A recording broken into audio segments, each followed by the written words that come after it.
Snow falls like ash over a forgotten world, and somewhere far from roads or reason, a knock echoes through the stillness, a slow, hollow sound against old wood that hasn't been touched in years, and inside the cabin, a man stiffens, breath-caught firelight, flickering across eyes too, used to emptiness. He does not move at first because knocks do not come here. Not anymore. Not since the day the white wolf vanished into the trees, taking with it the last thing he dared to love. But now blood scents the air, and memory claws its way through the cracks in the walls, and something ancient, something aching rises in his chest because some losses never leave and some bonds no time can bury. And when he opens the door, he is not ready for what stands there, but part of him has waited every night just the same. Each morning Elias rose before the light touched the trees, moving with the same slow rhythm as always, stoking the fire boiling water, slicing bread in half, though he only ever ate one side the other, left untouched on the edge of the table as if waiting for someone no longer there. He walked the same narrow trail behind the cabin. Not for hunting. Not anymore. Just enough to leave footprints in the snow that vanished by dusk. Sometimes he'd pause at the old tree line where broken snares still hung rusted useless and untouched like relics of a forgotten prayer. At night, he sat in the same chair by the hearth, one hand resting absently near the floor where a head once curled beside him, his gaze drifting not to the flames but to the door as though any moment it might open on its own, and the silence that filled the room was not peace, but a weight pressing inward. Soft and constant, the way grief disguises itself as routine and loneliness, becomes a habit too quiet to break. It happened in the hush between two breaths, one morning colder than the rest, when Elias reached for the sound of paw steps that never came, no broken branch, no cry, no blood, only snow unmarked, and the kind of stillness that feels like a scream caught mid-throat. He waited at first, certain it was nothing, a delay, a new trail curiosity pulling the wolf away just for a day. But the sun rose and fell and rose again, and with each cycle the silence grew louder, more absolute, until it rang inside his skull like a bell without mercy. He wandered for days, his legs shaking from cold and desperation, calling into the trees with a voice that cracked and faded, chasing shadows he knew were lies. He searched until he no longer recognized his own reflection, until the forest became a blur of grief, and the sound of his own breathing was unbearable when he returned to the cabin. It was not as the man who left. He locked the door behind him and did not open it again for months. The world outside continued, but he did not feel part of it. Even the fire seemed reluctant to burn as brightly. The wolf too, wherever he had gone, bore the mark of the fracture, once open, now wary, once playful, now silent. The bond that had been breath and blood was snapped, and though no one could see the wound, it shaped every step that followed. Years passed, but the ache did not weaken it, only sank deeper, quieter, and in that silence, both of them waited without knowing they were still listening for each other. Let's take a brief pause in the story. And now I want to ask you, where are you listening from? Have you ever experienced something like this yourself? A moment when someone, maybe a person or even an animal, remembered you after years apart. Maybe it was unexpected. Maybe it felt like a piece of your heart suddenly returned. If stories like this speak to you, hit that follow button. There's much more to come, and it only gets deeper from here. It started earlier that day with a scent in the wind, sharp and wild and achingly familiar. A trace of pine and frost, and something else. Something that pulled at a place Elias had tried to seal shut. He stood at the edge of the clearing, eyes fixed on, the tree-line heart pounding against the quiet like it used to when he listened for footfalls that never came. And later, as dusk sank into the walls of the cabin, he found himself digging through an old drawer, and there it was, a torn photograph, half faded, of a younger version of himself, kneeling beside a pale-eyed pup, one paw resting trustfully on his boot. He stared at it for a long time, until the air felt thick with memory, until the question he'd buried under routine began to rise again. What if he remembers? What if he's still out there? What if I was wrong to give up? And then came the knock, low, hesitant, like a breath against the wood. And Elias froze, because fear and hope are often the same thing in disguise.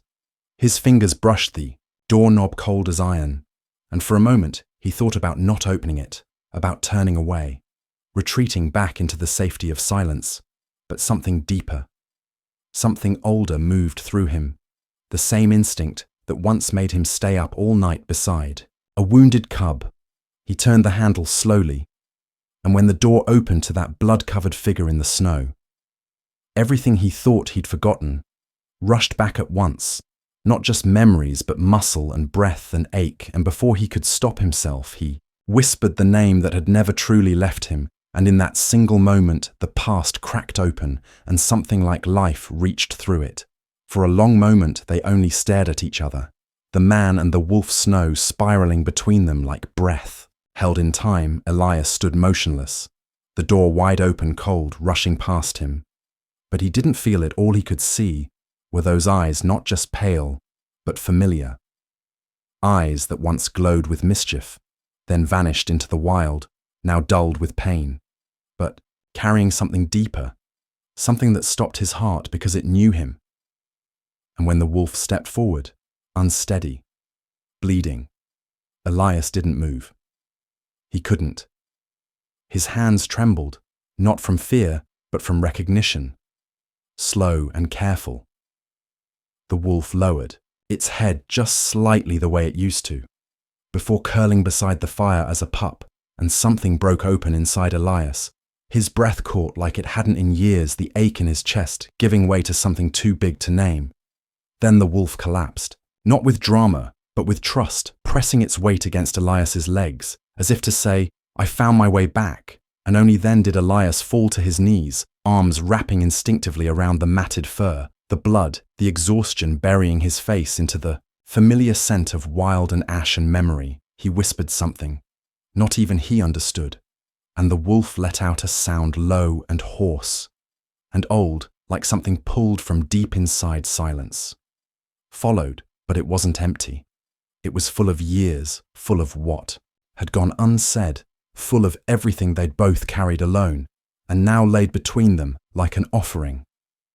Elias cleaned the wounds, slowly, hands moving with reverence, tracing each scar, each sign of survival. And when he reached a mark just above the shoulder one, he remembered patching long ago. His fingers paused, and so did the wolf. Their eyes met again, and in that fragile pause, something clicked.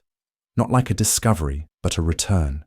A confirmation that what they had was never broken, only waiting, and the fire behind them burned steady, as if it too recognized the moment and refused to flicker. In the days that followed, small things began to shift. Elias woke before the fire died. Not out of habit, but purpose, setting a second bowl on the floor without, thinking just like before. And the wolf, now cleaner, stronger, would rise, slowly, stretch with a soft grunt, and meet his gaze. Not with wildness, but a quiet watching, as if listening for something that only Elias could say. They didn't speak. Still there were no commands, no whistles, no names shouted into the wind, just glances, a brush of fur against a leg, a soft exhale when Elias sat down, and the wolf rested his head nearby. Once Elias reached out hesitantly, fingers hovering before finding their place, behind the ear the way he used to, and Ghost leaned into it, eyes closing a fraction, and in that simple weight of contact, Elias felt something inside him loosen, not vanish, but soften. One morning, the wolf brought a branch to the clearing, dropped it at, his feet waited, and when Elias finally threw it, he watched the blur of white leap through the snow and return. Not for the game, but for the closeness, the movement, the living. And Elias smiled, not wide, not loud, but with the kind of warmth that doesn't leave when the moment ends, the kind that stays. And one night, as the fire cracked low, Ghost curled closer than before, paw touching Elias's boot chest, rising and falling in rhythm with his own. And the hunter looked down at the creature who had once vanished into silence, and thought not of the pain, but of the journey, not of what was lost, but of what found its way back. Some things do not need words or reasons. They only need time and a door left open, even if only in the heart. And sometimes when They return, they do not bring answers, just a presence that says you were never alone, not really. And that is enough. Some bonds don't ask for words or reasons.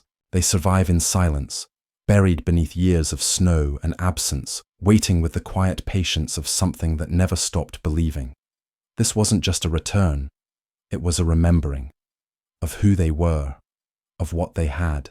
And though the world outside remained unchanged, cold, vast and indifferent, something inside both of them had shifted gently, irrevocably. Not all wounds need to vanish for healing to begin. Sometimes it's enough to be seen again, to be known again, to find that after everything lost, something still waited. And in that waiting, love endured.